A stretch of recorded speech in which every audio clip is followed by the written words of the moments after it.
What's going on, guys? I'm Tommy, and I'm coming at you with an action figure review. Today, I'm going to be reviewing Hasbro The Black Series Jedi Master Vernestra Rwoh from The Acolyte. The Acolyte is a very mixed bag for me, and I'm sure it is for a lot of other people as well. One of the characters that I was not so fond of was Jedi Master Vernestra Rwoh, yet I still bought her action figure, so call me a fence rider, call me a shill. I think what ultimately got me on a lot of these figures is particularly the 5th episode of The Acolyte. I just loved all that fighting, and I think that it just locked me in on pretty much all those figures because as a group of action figures, they look very nice. I was actually very impressed by the first wave of Acolyte figures, so here I am with Jedi Master Vernestra Rwoh today. This character is actually from some of the High Republic novels, and this was her debut in live action. I picked this figure up on a pre-order from Big Bad Toy Store, the place I go for most of my action figure orders and pre-orders. I highly recommend their service if you would like to find a place that is very collector friendly. Definitely check out Big Bad Toy Store and their really cool pile of loot feature. So taking a look at the packaging here, we have the standard Black Series packaging right now. On the front of the box, you get the Black Series logo in vertical text, the character's name, as well as that she is number 8 for the Acolyte subline. You have a nice big plastic window showing you the figure and her one accessory. We'll get into that later. And then down at the bottom in this nice kind of scarlet color for the banner, you have the Acolyte name, some of your logos down at the bottom. On this side of the box, you do have a mural image of the character. I think this looks very nice. I think that they have gotten the likeness of the actress down on this one, and I think it honestly is a very well done piece of art. And then you have the character's name down at the bottom there. On the back of the box, you have again just your standard Black Series stuff, your logo top left. On the right, you see that same mural image we saw on the side of the box, blown up a bit, the character's name, and a bio in about 1,000 different languages. This bio reads, "A high-ranking Jedi, Vernestra Rwoh investigates the strange occurrences surrounding Osha Anasaia and Master Soul, concerned of what they might portend." Once again, we reiterate she is number 8 for the Acolyte subline. All your warnings down at the bottom. Guys, please don't feed this action figure to your babies. On this side of the box, a little bit of that wraparound window and the Black Series logo. On the bottom here, we have more legalese, and on the top, nothing. That about wraps it up for the packaging. Let's get this figure opened and we'll check her out. Alright, here she is out of the box, and it's Master Vernestra Rwoh, or as Jedi Master Soul says in the series, Master Vernestra. Here she is. Ultimately, I think this figure looks very good, but we'll get into my further opinions on it. Let's check out her one accessory she comes with, that being her purple lightsaber. She is honestly one of the only Jedi in the entire Star Wars on-screen universe that has a purple lightsaber. So other than Mace Windu, she's one of the first Jedi on screen, not counting comics and books and things like that, to have a purple lightsaber. I like the shade of purple that they've chosen for this. This kind of translucent purple color looks really good. The lightsaber hilt is also very unique. I like that. It is a very almost gunmetal color. There's one strip of gold paint there, as well as a couple hits of black for the peg you'd use to clip it onto her belt, as well as the, I'm guessing, the button to ignite the lightsaber here. Aside from that, it's a fine accessory. Obviously, it has the removable blade, like most lightsabers do. I like that they're kind of getting rid of the ridge on the peg there. What does disappoint me about this accessory, though, is that they did not either replace this with a light whip accessory for the blade, or just have an interchangeable light whip attachment, because it's so easy to attach and detach this blade. I would have liked to have seen the light whip. That was like the whole thing with Vernestra and the trailers and the show. Granted, we don't know how far along into production this figure was at the time that it was, put together. They might not have known at the time they were putting this figure together that she was going to have a light whip, but oh well. I guess it is what it is at this point. And so now we have Jedi Master Vernestra here. So, ultimately, I gotta say, my first thoughts, I I think this figure looks very good. I think it presents very well. What kind of disappoints me though is the choice of costume that they went with for this version of her. This particular costume is the one that she wears in the temple. She never uses her lightsaber or ignites it in this costume. This is more just her casual costume that she would wear around in the Jedi temple, not her battle robes or anything like that. So, you know, unfortunate. You know, she had a few outfits in the show. I feel like this one was the least interesting of them. But, you know, again, I will have the character on the shelf with the rest of my Acolyte figures. Let's check her out here. So, first thing I want to do is check out these soft goods here. They look good. I think they've been stitched well. I do think the hood sits on her head very nicely if you lay it right. I think that it doesn't look too big, and usually Black Series has a problem with that.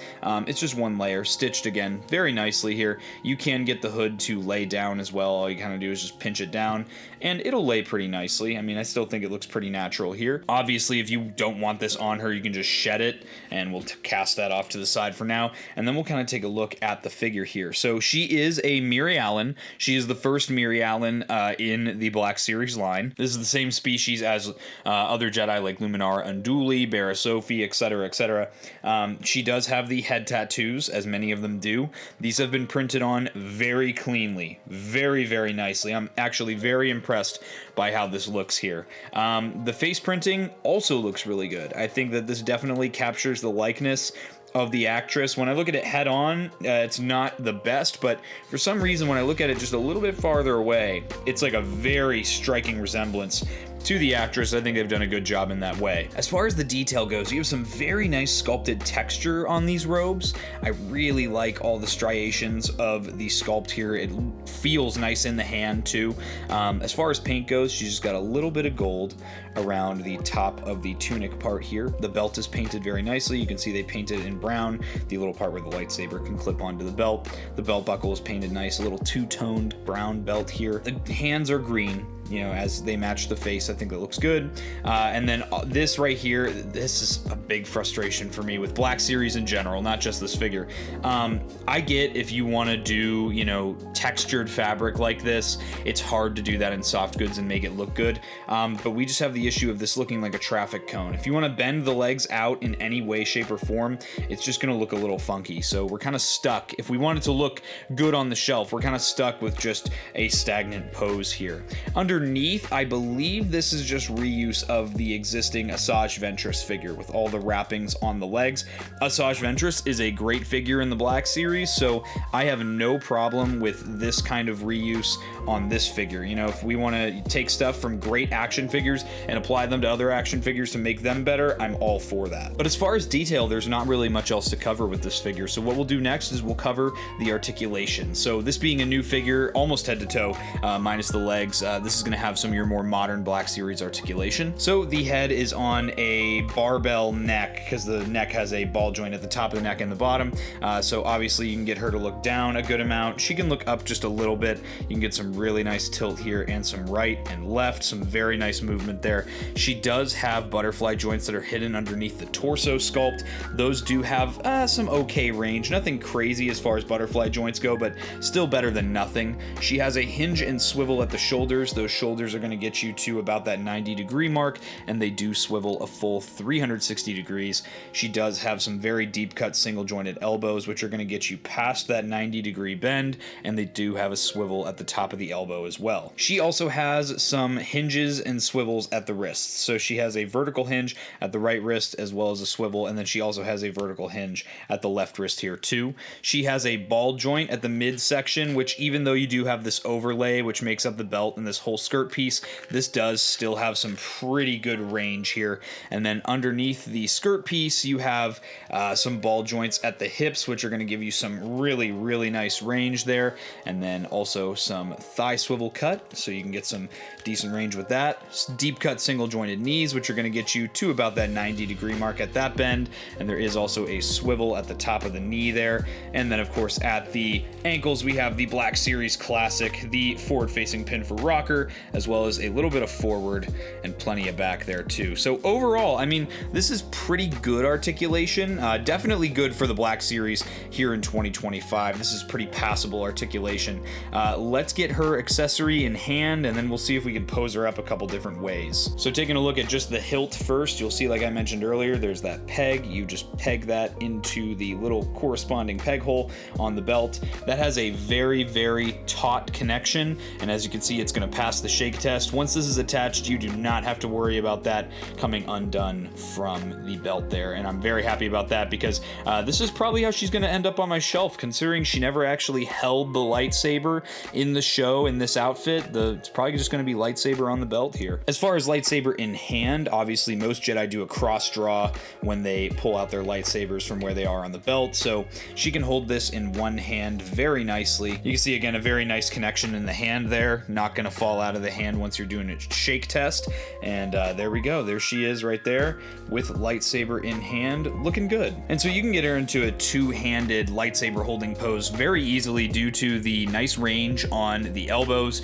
and also those butterfly joints. What's disappointing to me here though is, again, we kind of come back to how this looks with the traffic cone look here. I mean, if anything, it kind of helps to counterbalance the figure because they're so stiff, but you know, I mean, I just think this looks weird to me with the legs peeking out of these giant cuts in the sculpt. You know, I like to dynamically pose my figures, and it just makes it a little bit more difficult to do that. And again, I think she looks great with the lightsaber in hand, but it would have been cool if she had the light whip effect, or, you know, just giving her a different outfit. And here's Vernestra, and honestly a pretty nice one-legged pose here. Again, just unfortunate that the skirt looks like this. This is the kind of pose where I'd prefer soft goods because you can work with them a little bit more. Like, at least with the outer robe, I can make it look like it's kind of following her movements here, whereas with the sculpt of the lower skirt, it just kind of catches Hasbro in a bad spot because I get it, it's textured fabric, so soft goods aren't going to look as good in that case when you're trying to match what's on the upper torso.